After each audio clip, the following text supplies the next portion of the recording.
Ya, jujur, tahun kemarin saya dapat 4 DM yang berbeda dari 4 perempuan yang berbeda dengan satu masalah yang sama. Mereka semua adalah pengantin baru dan rata-rata mereka belum pernah berhubungan badan dengan suaminya. Rentan antara 4 bulan sampai 1 tahun. Jadi ada yang 4 bulan, 6 bulan, sampai 1 tahun. Nah, mirisnya teman-teman, mereka semua adalah akhwat yang mengaji.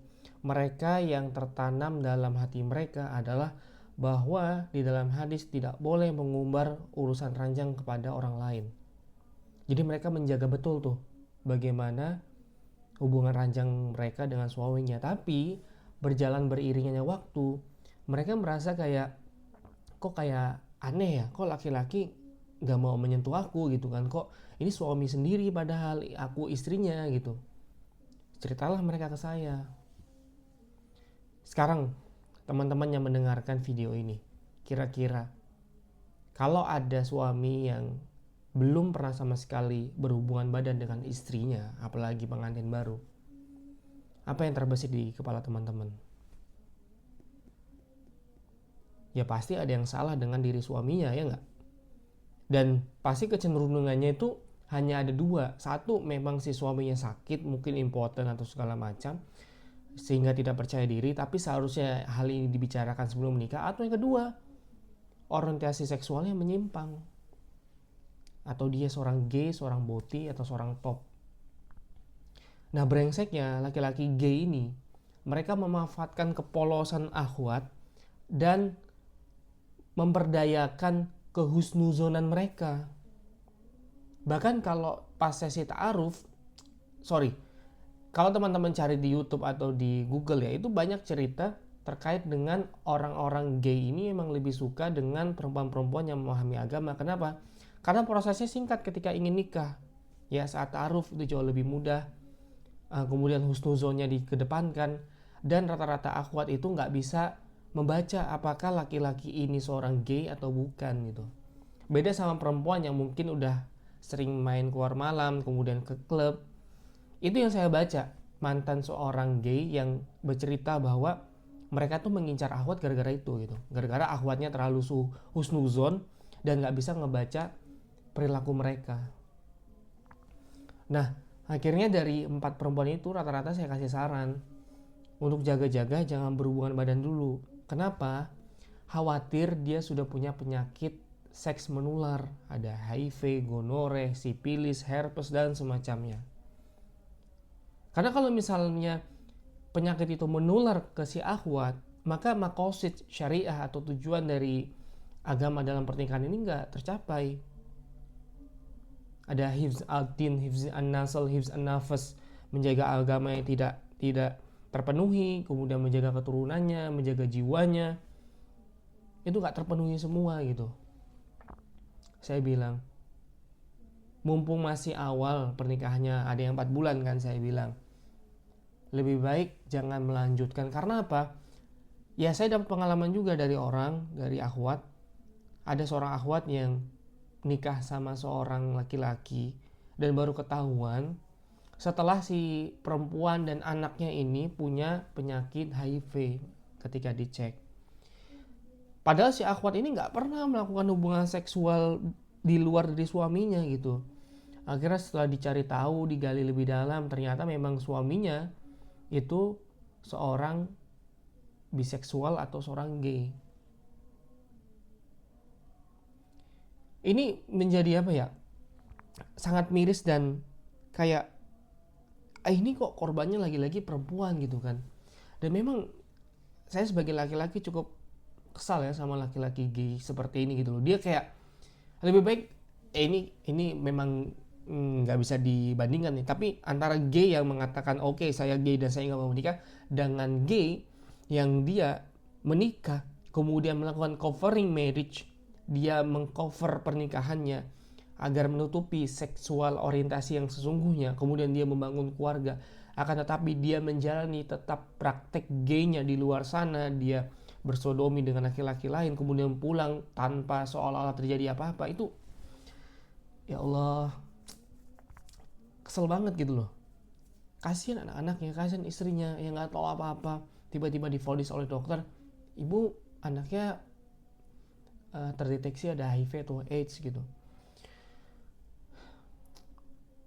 Kalau dia bilang si laki-laki ini, aku nggak mau nikah, aku emang seorang gay gitu kan, itu jauh lebih gentle kalau menurut saya dalam kondisi ini ya. Misalnya ada akhwat suka sama dia, kemudian dia bilang nggak, saya seorang gay gitu kan, dibanding dia menutupi terus kemudian nikah dengan perempuan karena mungkin takut dengan tekanan sosial, kemudian punya seorang anak, tapi perilakunya tetap brengsek gitu teman-teman. Astagfirullah. Nah, di pertemuan kali ini saya akan bahas kurang lebih gimana sih cara seorang akhwat ini bisa mendeteksi lah kurang lebih mitigasinya agar tahu apakah si laki-laki atau calon yang akan dia nikahi ini seorang gay atau bukan. Nah, yang pertama, ini saya sarankan teman-teman tanya terkait pendapat dia mengenai isu LGBT. Tanya, menurutmu LGBT itu seperti apa sih? Kemudian pandanganmu bagaimana? Kemudian sikapmu terhadap orang-orang yang orientasi menyimpang itu seperti apa? Tanya. Kalau nih ya, kalau jawaban si laki-laki ini cenderung pro atau netral, itu waktu diwaspadai. Gimana contohnya? Contohnya dia bilang gini, LGBT, itu mah sendiri-sendiri aja. Kita nggak boleh lah ngejudge orang sembarangan. Bukannya kita punya hak asasi manusia ya? Ya itu hati-hati teman-teman. Meskipun bukan indikasi dia seorang gay ya, tapi sikap ini menunjukkan bahwa dia tidak memahami potensi tidak memahami bahwa LGBT adalah sesuatu yang sangat-sangat dilaknat di agama kita.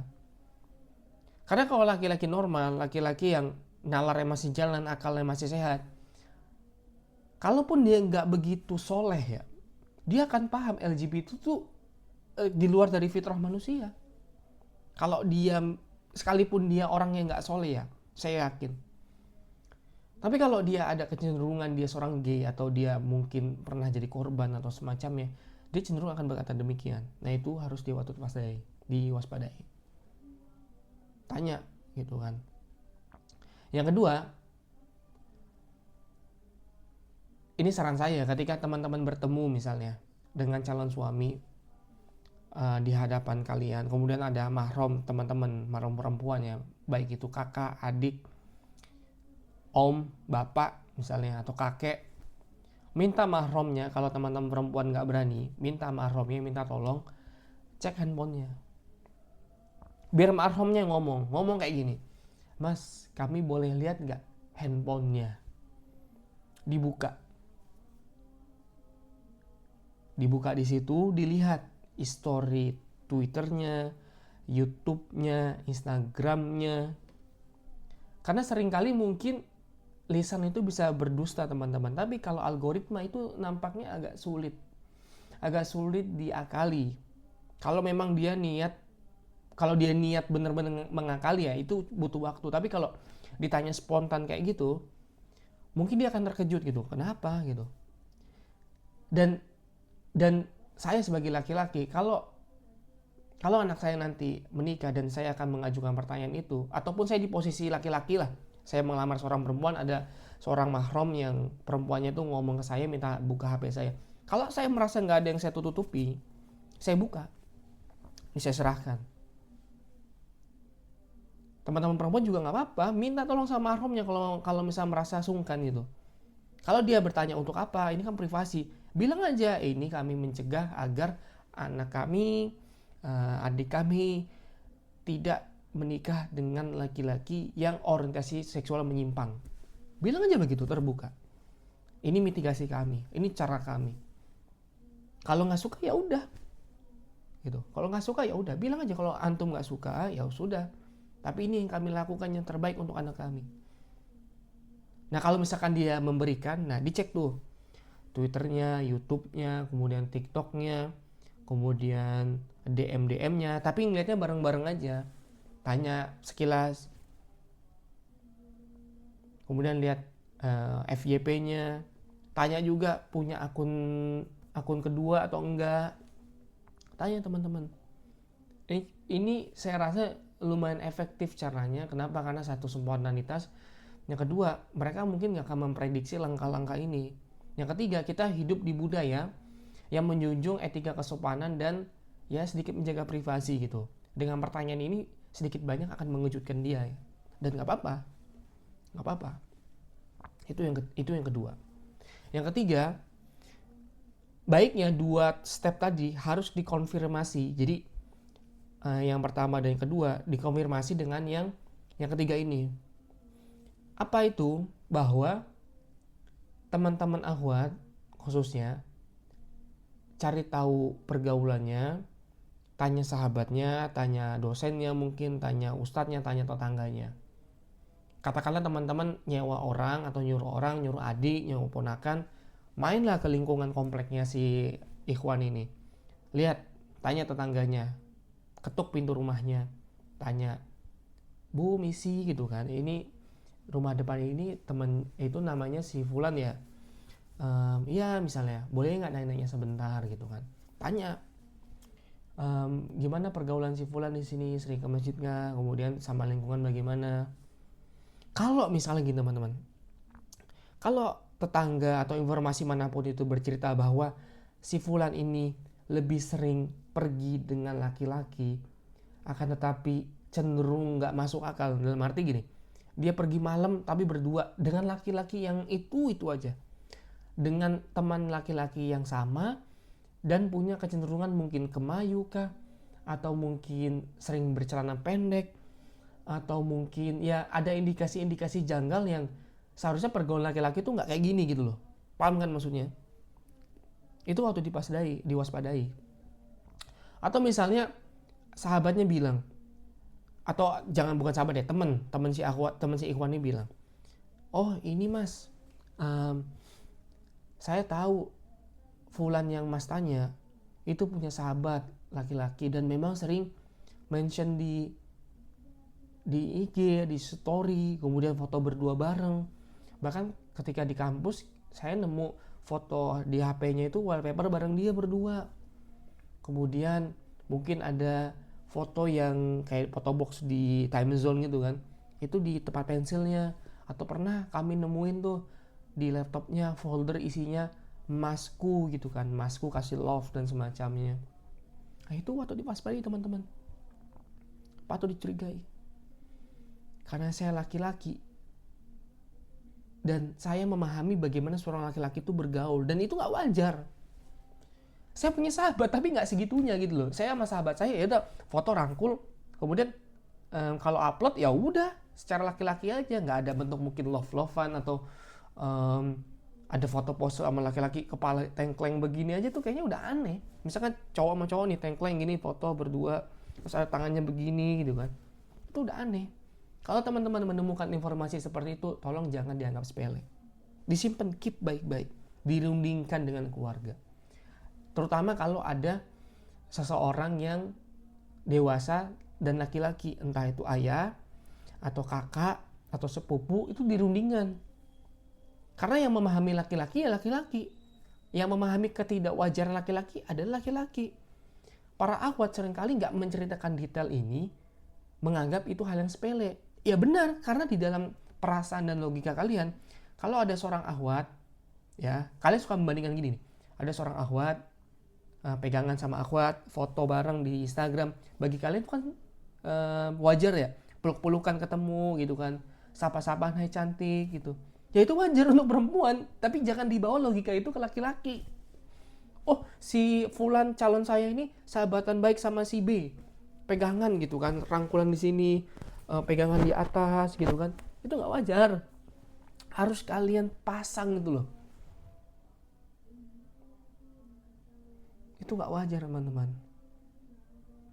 Jadi dipastikan dulu ya, yang ketiga ini dipastikan apakah si Fulan ini punya kecenderungan seksual menyimpang dari teman-temannya, dari lingkungannya, kemudian dari sekitarnya gitu. Terus kalau kalian bilang ribet banget ya mau nikah gitu kan, ya nggak apa-apa teman-teman, nggak apa-apa, lebih baik capek sekarang daripada capek nanti. Saya nulis ebook, nanya-nanya dulu sama Ustadz Amar ya, atau di ebook sebelumnya ya yang masalah perselingkuhan. Saya mengcapture pengalaman seorang perempuan yang nikah 10 tahun dan yaitu harus berjibaku dengan suaminya yang punya orientasi gay menyimpang gitu kan. Atau tadi saya baca dapat dari follower saya ya, dia bikin artikel jurnal gitu keren banget. Judulnya terkait dengan bagaimana memahami pola LGBT ini ketika melakukan covering marriage atau pernikahan yang dia susupi dan dia kamuflasekan. Nah, dia meneliti bahwa di Facebook itu ada grup menanti mentari. Itu isinya istri-istri yang punya suami kecenderungan seksual yang menyimpang. Mereka saling cerita, saling berbagi, saling menyemangati, saling mendoakan. Tuh grupnya ada menanti mentari yang saya tahu ya. Meskipun saya nggak ngikutin sih, tapi yang saya baca dari jurnalnya seperti itu.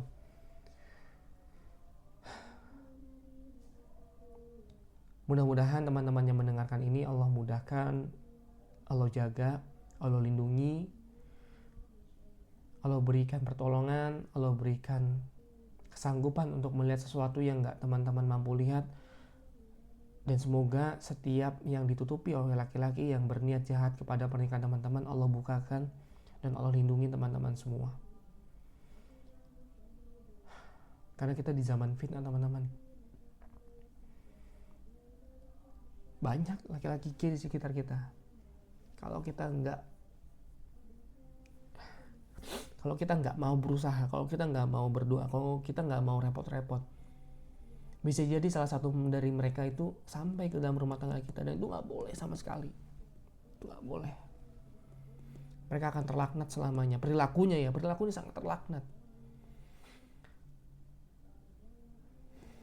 Semoga Allah memberikan hidayah dan semoga Allah memberikan perlindungan kepada teman-teman semua. Assalamualaikum warahmatullahi wabarakatuh.